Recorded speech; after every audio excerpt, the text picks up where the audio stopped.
afternoon, everybody. This is Radio Ubuntu, radio in the time of Corona. So we are continuing our debates on where we discuss the different aspects of the pandemic.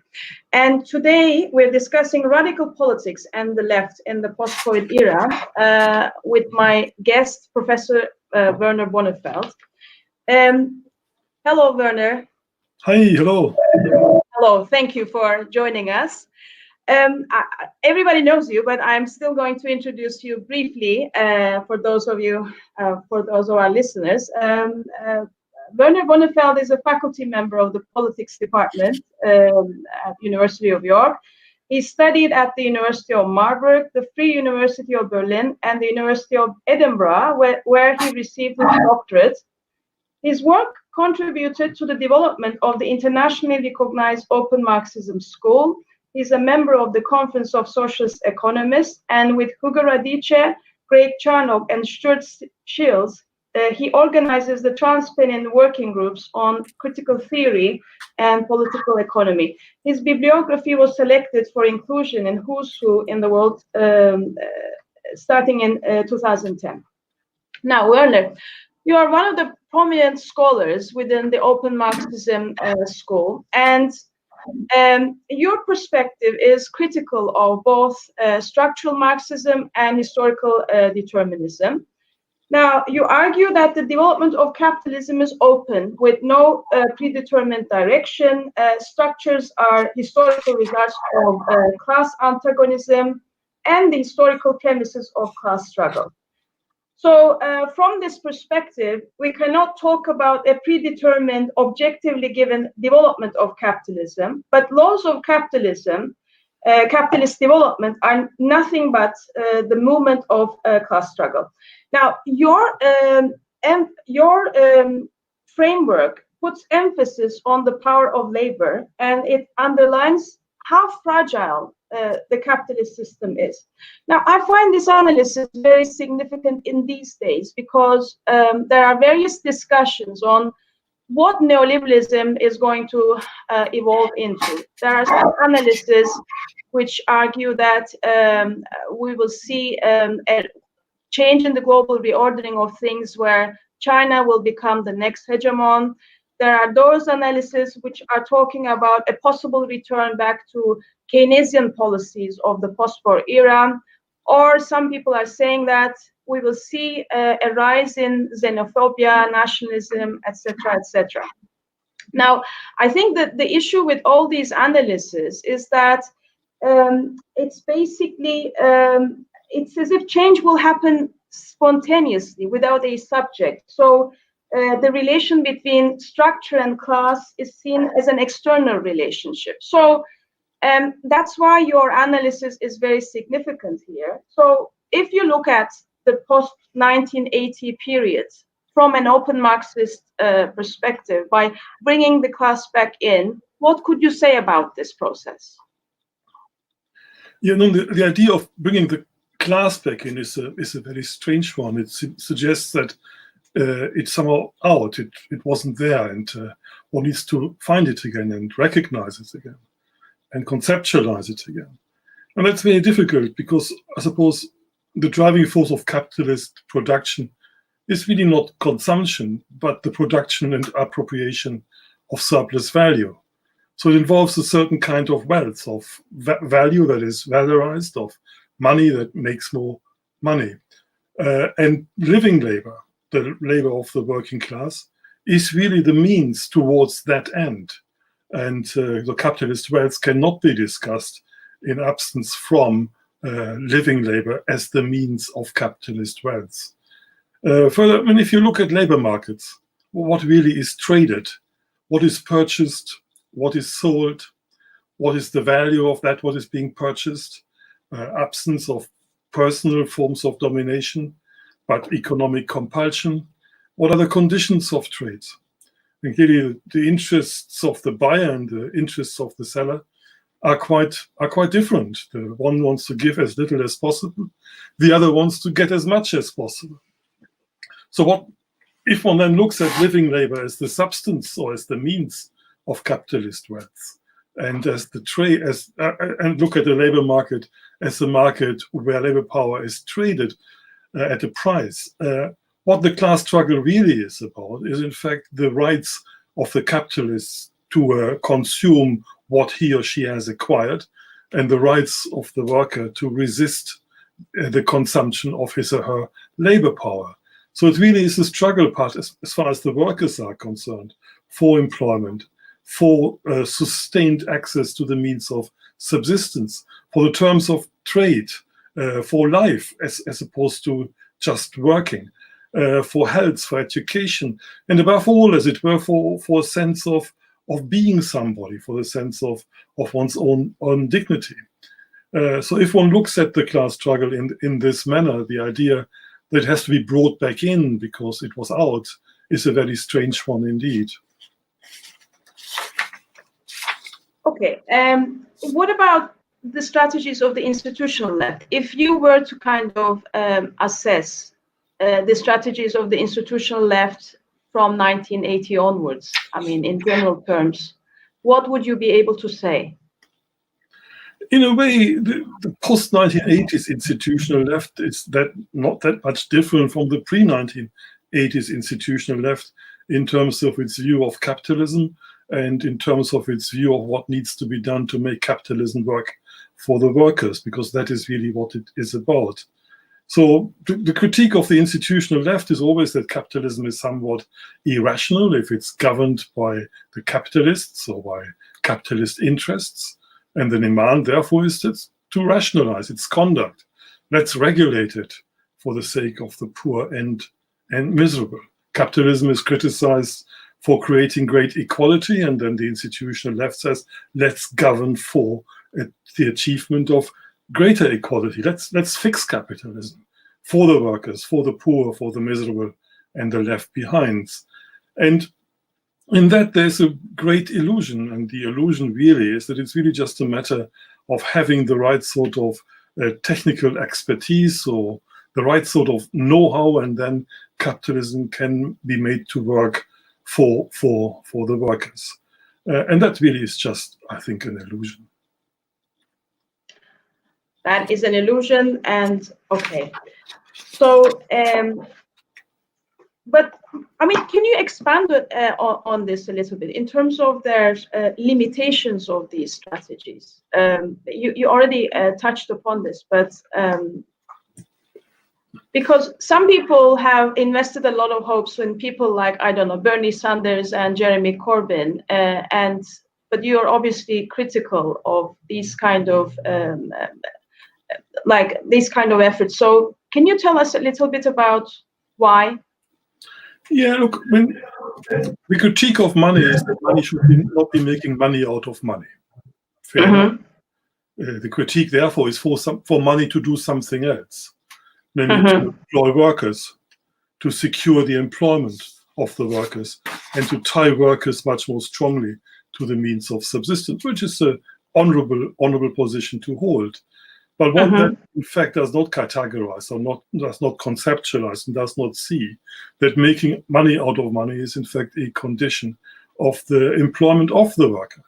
If the capitalist does not make a profit, then the worker cannot be employed.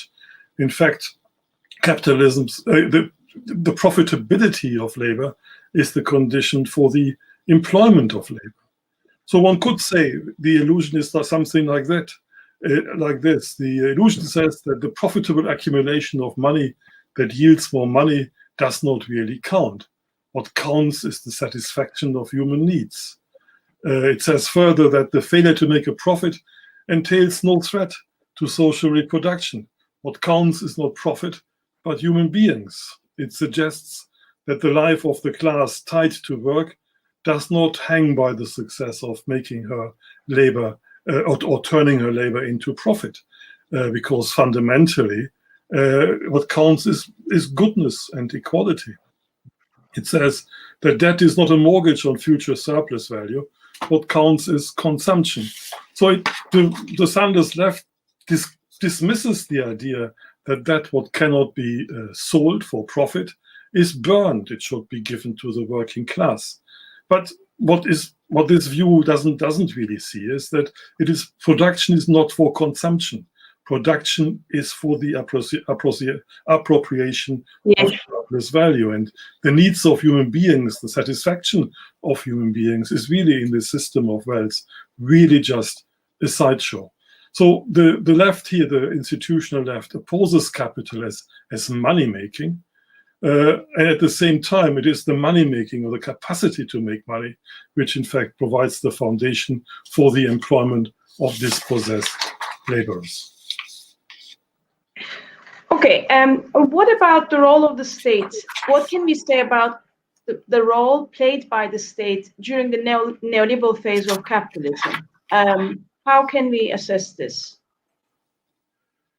No, one has to look, I suppose, to the conceptuality of capitalist wealth, value that is valorized, money that makes more money, living labor as the means towards that effort. Now, in the literature about this, that understands this conception of wealth, however ideological its conception, the understanding of the state is quite clear. If you go back to Adam Smith, he's quite clear in saying that there will be greater wealth on the basis of greater labor productivity, and that wealth might even trickle down at some point. But, he says, all of that depends on good government.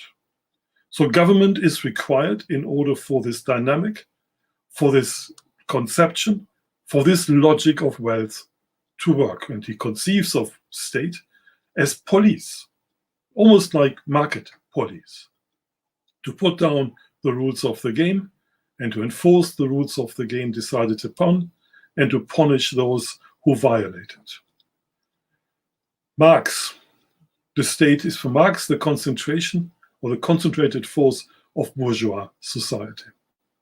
Now, if you take both of these ideas together, clearly, if the state is the concentrated power of the political, then the state is also the concentrated power of depoliticizing society and economy, to take the political out of it, to concentrate it in the form of an institution.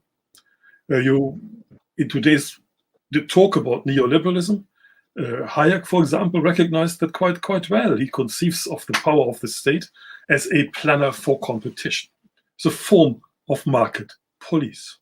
So the state here is the state that depoliticizes society. And by depoliticizing society, in fact, creates a political order. Society becomes, in fact, a depoliticized praxis, which is a praxis of government, a praxis of state. And on this order is governed by certain laws, by certain regulations, by certain rules. These are decided not by society, but by the state. And the state not only depoliticizes the conduct of society, but also enforces the laws and regulations agreed upon. Okay, so one of the important arguments that you're making is that the liberal state always kind of presents itself as a neutral state, as if it's the neutral arbitrator of different classes in the society. But this is just its appearance. Actually, it's a class state at the end of the day, and it has a significant coercive state has a significant coercive element. Now, there are some people who are claiming that as a result of the COVID-19 crisis, this coercive element of the bourgeois state will become much more visible, let's say. What do you think about it? Like, they're giving various examples from different countries that this lockout is also kind of entrenching the so-called authoritarian tendencies in certain parts of the world. What is your take on this issue? Yeah, no, the liberal rule of law that also protected individuals from arbitrary power. But the liberal rule of law doesn't know whether it applies or whether it doesn't apply, whether there is order in society or whether there is disorder. So who decides on whether there's order or disorder and whether the rule of law applies or whether the rule of law doesn't apply? In liberal discourse, one always has the sense of law and order, that is the saying, as if order is the consequence of law. But I think that is quite wrong, because the reverse is the case. Order and law. Law does not apply to chaos, and the power of order, of ordering, of creating order, is in fact the state. And the state might in fact decide to suspend the rule of law ostensibly in order for it to be employed and be in place again once disorder has been overcome. So who decides on disorder? And that is the decision of a quite sovereign, of an intensely political kind. And I'm sure we are going forward, or we will experience much tougher times in the near future and beyond. But that is not a question of the liberal rule of law. That is the question of creating for the liberal rule of law that order upon which it depends.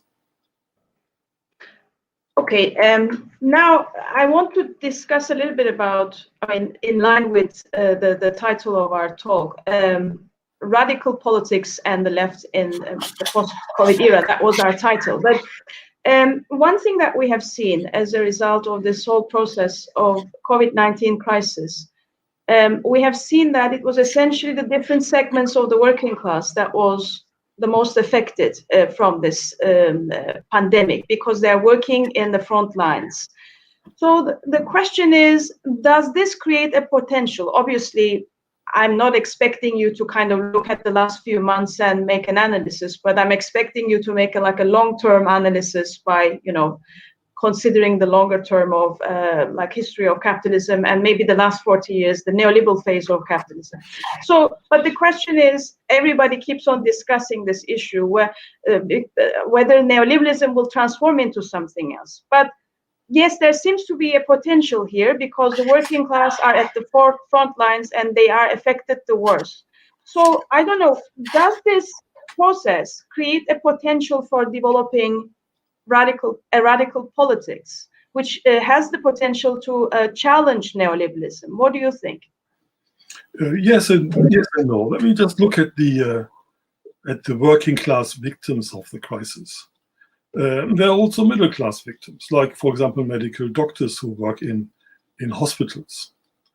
But what seems to be the case is not necessarily that they are working in hospitals, but that these people, this class, has a history of difficult access to the means of subsistence, that they had a history, or as a class, a history of malnutrition, a history of living in overcrowded spaces, and that history is also a medical history of inherited medical difficulties.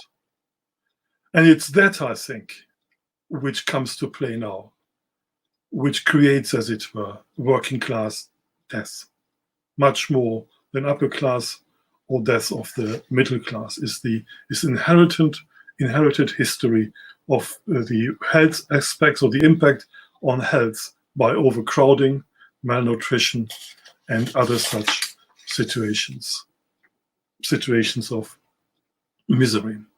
The second aspect of the question is the challenge to neoliberalism. And I actually don't quite know what that means. Challenging neoliberalism for what?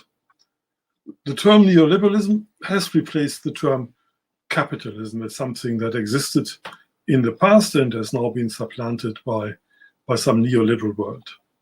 So it's the challenge that one has to capitalism, is that for a pre-neoliberal capitalism, where everything was better, where money making was not, as it were, supposed to be the purpose of production, where production was undertaken for consumption, for the satisfaction of needs, where employment was guaranteed, where workers were not unemployed but did what is in their job description, namely work. And I'm not sure whether this is meant by challenging neoliberalism, to go back, as it were, to return to some pre-neoliberal phase of capitalism, where to be a worker was a piece of luck and a great fortune. I doubt that very much. What about challenging capitalism? what we are facing right now is that from the early 1990s, capitalism as a term of critical inquiry has almost vanished. What we have, in fact, is the analysis of neoliberalism. And everything that is wrong with capitalism is assigned to neoliberalism. So the ills of capitalism are attributed to neoliberalism, and capitalism, it almost seems, was some sort of golden age. It almost seems as if neoliberalism, as it were, or that capitalism, excuse me, is no longer touched by thought. It is almost like not theorized. Everything focuses on neoliberalism, which is the sort of category of the zeitgeist. So the past, as it were, one does no longer have to concern oneself with the past. And a past that no longer comes to life in the critique of contemporary conditions is lost, and the critical conception of the contemporary world is also lost. What we have instead is a sort of contemporary world that is used, or that appears, as it were, as a sort of counterfoil or as a new presence to an imagined past, to an imagined civility, to an imagined world that was anything else but not neoliberal. So the critique of neoliberalism, therefore, conjures up a time in which money did not yield more money, but was rather put to work for growth and jobs. So in other words, the critique that by challenging neoliberalism, one in fact puts in illusion. And it's this illusion then that dominates reality. A structure of society without memory, without a conception of the past is in fact, I think, quite frightening. Okay, I understand your criticism. There is this thing about returning back to the Keynesian policies or the post-war period, like a period before neoliberalism. But if we were to kind of reframe the question, does this crisis create a potential for developing a radical politics that will challenge capitalism rather than neoliberalism? What would you say? I mean, is there a way out, or so we are critical of the reformist options? Institutional left is unable to kind of bring a real opening. So what is to be done within these circumstances? I want to come back very briefly to neoliberalism, because that is in fact the term of the left at the moment. The term of the left is not capitalism. The term of the left is neoliberalism. By focusing its critique on neoliberalism, not only does this left put itself away or put distance between itself and the past, it also puts distance between itself and the concrete utopias of anti-capitalism, which are forgotten at the same time.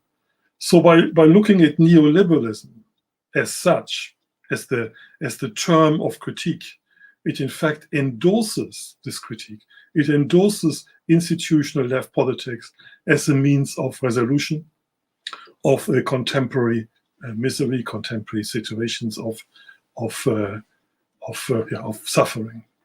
So if one puts capitalism back in, then a quite different perspective occurs. And by looking at capitalism, one also gains a critical, as it were, foothold on the contemporary institutional left.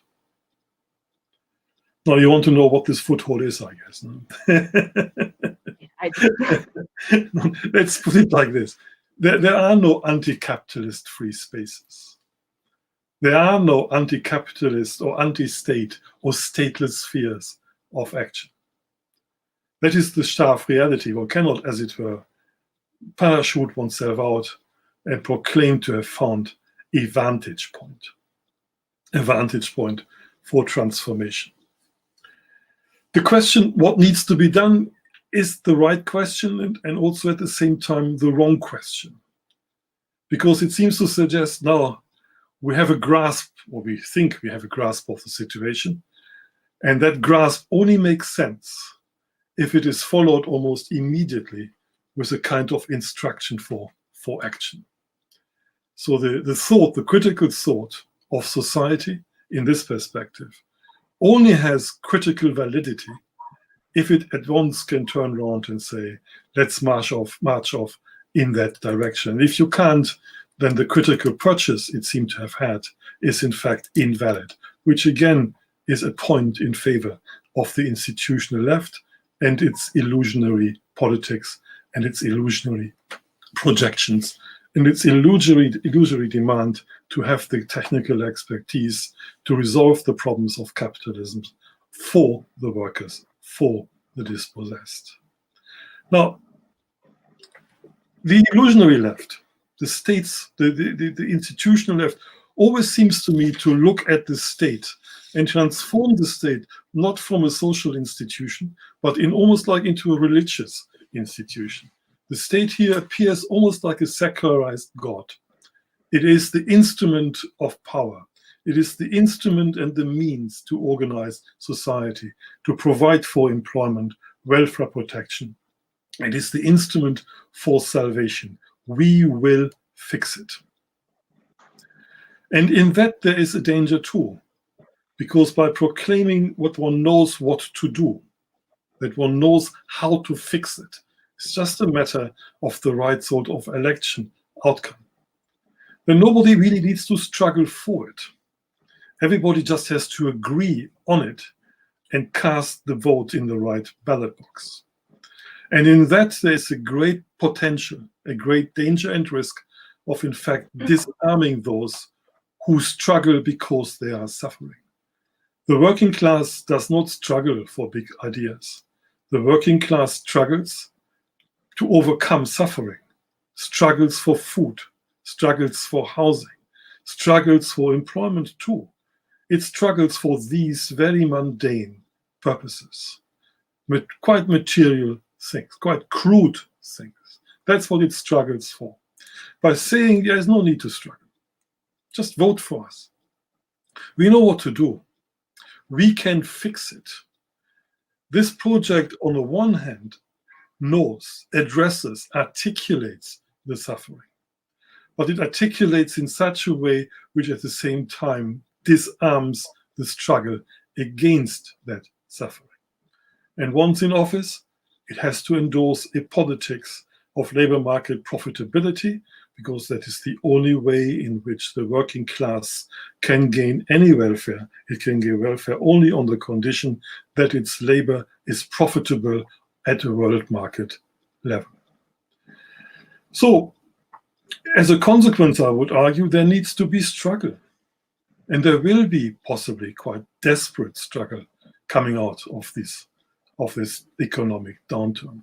There will be a desperate struggle for access to food, housing, employment. There will be desperate struggle. And this struggle is important, not because it transcends capitalism, but it has the potential to civilize capitalism's treatment of its workers. That is the limitation of the struggle. And that is also why this struggle is so important, to civilize society's treatment of its workers. So the working class, if there does not struggle, then the resolution to the problem might be a very tough one for it to bear. Having said that the working class has to struggle, that does not mean it struggles for progressive ends. It struggles for food, for these crude material things. And this struggle can take the form of great solidarity, collectivity of purpose. But it can also take the form of racism, arson attacks, gender attacks. It's not foretold how the struggle goes. The great, as it were, knowledge of the working class is a knowledge of its history. Again, we're coming back to the critique. Is it a critique of neoliberalism without history, or is it a critique of capitalism with the knowledge and memory of its historical past? Whether the working class in this or that country still has that knowledge, I do not know, particularly over the last 10 years, where its anger has been nationalized by the political left and by the political right. But this struggle is utterly important. What will the struggle do? Nun, It might propel a state, it might propel a government to in fact provide welfare protection, to inflate the debt away rather than enforcing the debt through politics of austerity. Whether that will happen, though, has nothing to do with the party in government. It will have to do with the politicization of the social relations, which is another word, as it were, for working class struggle. The politicization of neighborhoods, of communities, and of factory floors. And that brings you straight into conflict with the state as the concentrated power of the political. And it's the concentrated power of the political as the power of depoliticization. So if that were to happen, the politicization of the streets, the factories, the communities, the neighborhoods, if that really were to happen, that could be quite an almighty clash. But there is really no alternative to it. If one envisages a progressive future ahead, or a future where at least barbarism is not part of the resolution to the crisis that the coronavirus will leave behind. So from the perspective, my perspective, I mean, if there was anything in the 20th century akin to a concrete utopia, something where one can say, here is the beginning of something new, that was the utopia really of the councils or of the Soviets. But this utopia is also currently, or has currently vanished, because instead of a critique of capitalism, and therewith a critique that is informed by the anti-capitalist utopias of the past, we only have a critique of neoliberalism. And therefore we have a critique for a capitalism that is organized better, regulated better, so that workers can do what is in their job description, namely work for a wage, which they then spend to purchase the commodities from the capitalist, which they themselves have produced in an earlier round of production. Okay, Werner, something related to this question. I understand your position on the state and institutional politics, etc. But still, there was one significant argument made by the Conference of Socialist Economists in the 1970s, this in and against the state. So on the one hand, of course, socialists are against the state, but they're also trying to kind of fight within the state because certain issues with regards to welfare policies, taxation, who is taxed and who is not, it kind of makes it important that you also carry out a struggle within the state. Do you not agree with this, at least? No, I don't agree with that.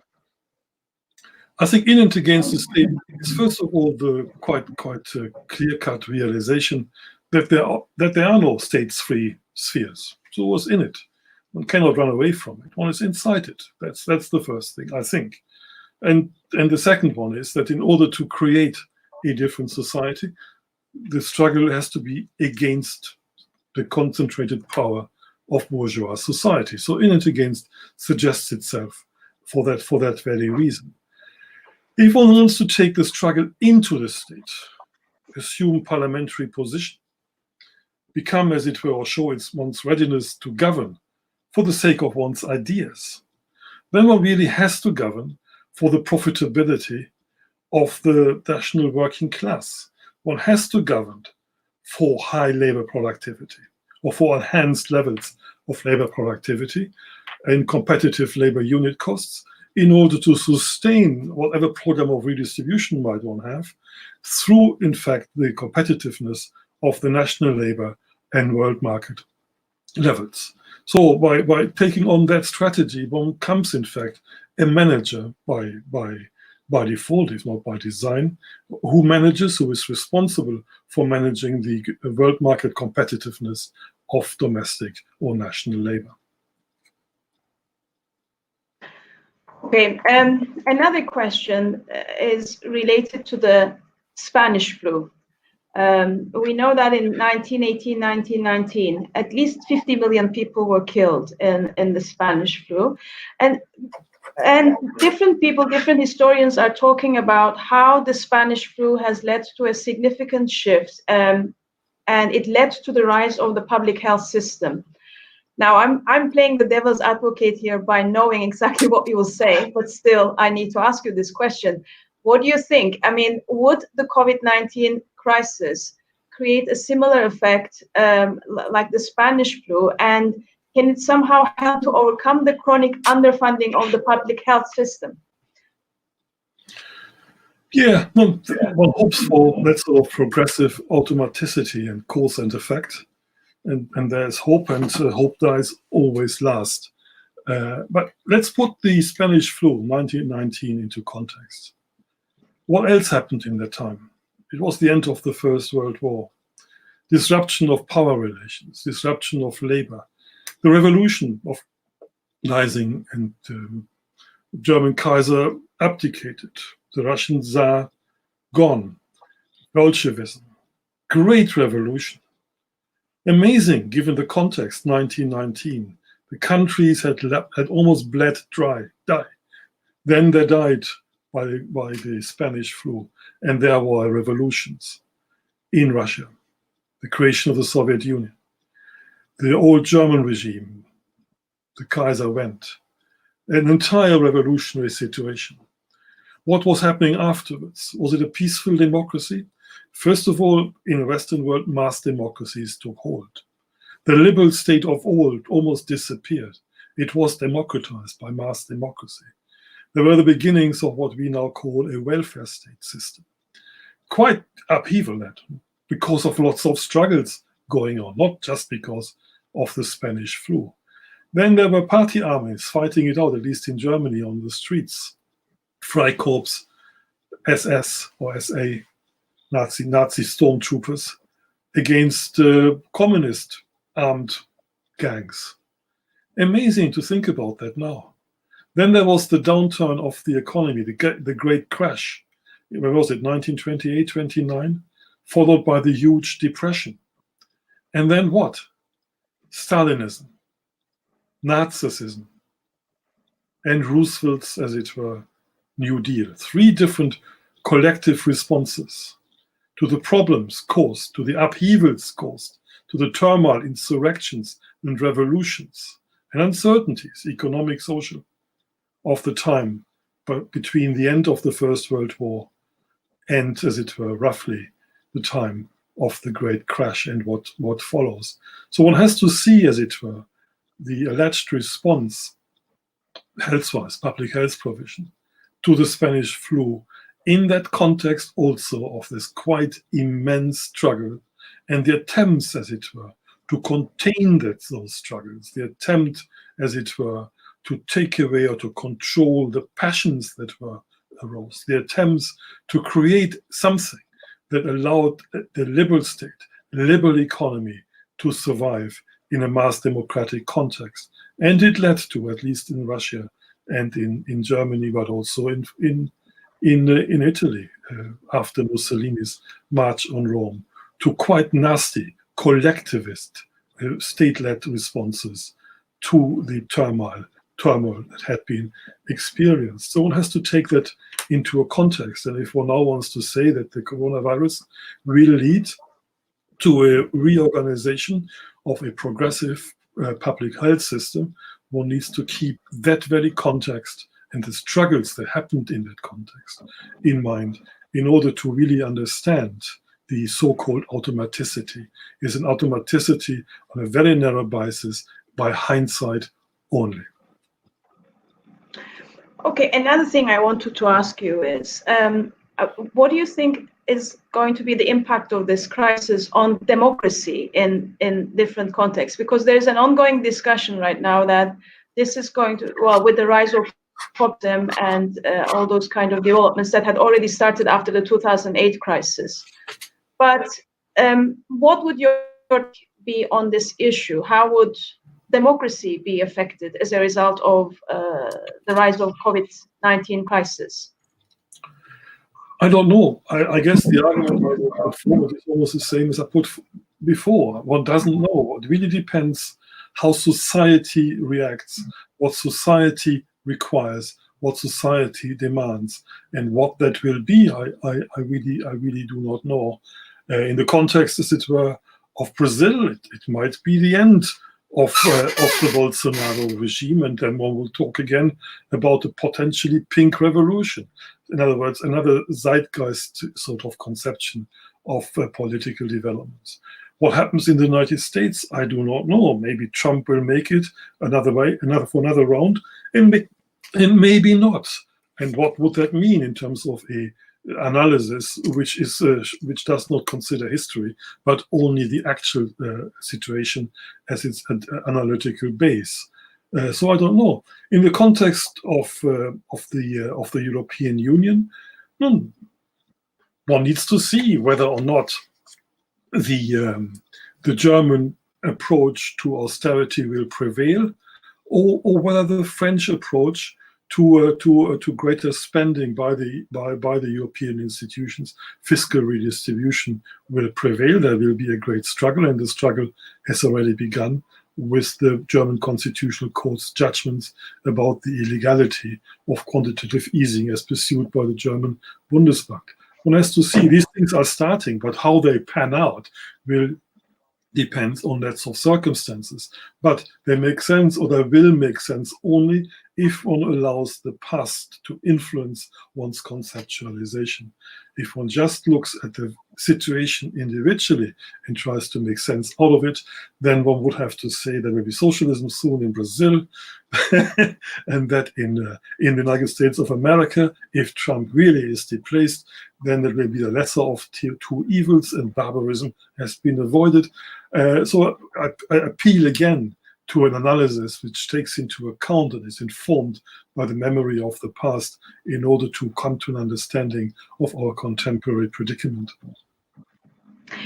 Well, regarding populism, there is this argument that the rise of populism, especially after the 2008 crisis, was related to the fact that millions of people that lost their jobs and they became more and more insecure. And the left, like the institutional left, was not successful in basically gaining the support of these people. And that's why they have been mobilized with these right-wing nationalist populist governments. So that's one kind of assessment, one reading of the rise of the populist governments after the 2008 crisis. Sorry, what would your analysis of this would be? How would you make sense of this? There were two populisms. There was also left populism. Populism, for example, displayed in Greece, but also in parts in Spain by Podemos. In Greece, it was quite successful, and one could still quickly see that came about almost immediately that sort of populism ran against a brick wall and crumbled, because it was the populism of the illusion rather than the populism of reality. As far as the right-wing populisms are concerned, and Trump and so on, I mean,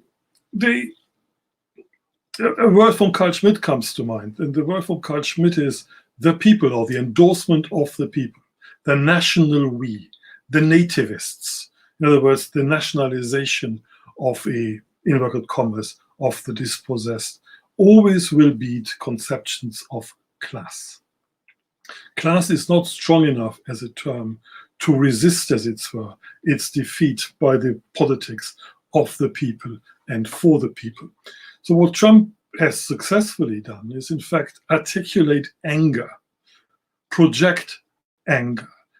And he has done it successfully against, as it were, almost his own position. He came in as the outsider, the one who governs for the natives and not for the other, the one who is able to define the natives in accepting the other, the one who will do for the natives. So this nationalist appeal, as it were, has much stronger appeal to a people that is governed or that runs with it because the people can recognize themselves as superior, as white, as natives, not the stranger, not the immigrant, not the one with a color that I do not want to see, except a color that want to work for them invisibly when they are asleep. So the populism of the right, by in fact nationalizing much more successfully the national we, that I suppose is something that Trump has done very, very successfully, and Bolsonaro as well, and that the left failed to do because it can't do it, because it has the illusion of internationalism in this context, the illusions of internationalism, and it has also the illusions of equality. It has the illusions of intellectual grasp. It has the illusion also of civility, and all that is missing from Trumpian populism. And that by being so harsh, by being so, as it were, so nasty, he actually transforms an anxious nativist we into something that thinks they are somebody. And that explains, I think, at least in a way, or to some extent, the difference between, or the difference in success of the two nationalisms. Trump doesn't have to win for employment. He just has to have an enemy that creates the national we, whereas the Syriza people had to win in order to provide the employment and the welfare and the anti-austerity that they had promised, and they were, as in fact, strangulated by their own illusion. Okay, Werner. I guess I have asked all the questions I wanted to ask. I don't know, is there anything else that you wanted to add about this issue? Any kind of last words? Yeah, no, people, whoever wants to understand what's going on now, should provide a conceptualization, or should base their judgment on the conceptualization of capitalist wealth. Production is not to satisfy needs. Production is to create surplus value and to accumulate surplus value. The critique of money should not be a critique of neoliberal money. It should be a critique of money as the form of capitalist wealth. The critique of poverty and of misery should not be a critique that says we can alleviate it, we can overcome it, I know what to do. It needs to be a critique that understands that the dispossessed laborer is in fact, or belongs to the conceptuality of capitalist wealth. The critique of public policy should be a critique that is informed by the understanding of the dynamic of capitalist wealth, which both sets a logic and a framework to what the state can and cannot do. And the critique of neoliberalism ought to have become a critique of capitalism, and therefore also a critique that is conscious of the concrete utopias of anti-capitalism that were, or that come with the understanding of capitalism, but are cut off from the critique of neoliberalism only. Okay, well, thank you very much for this interesting discussion. It was great seeing you after so many years.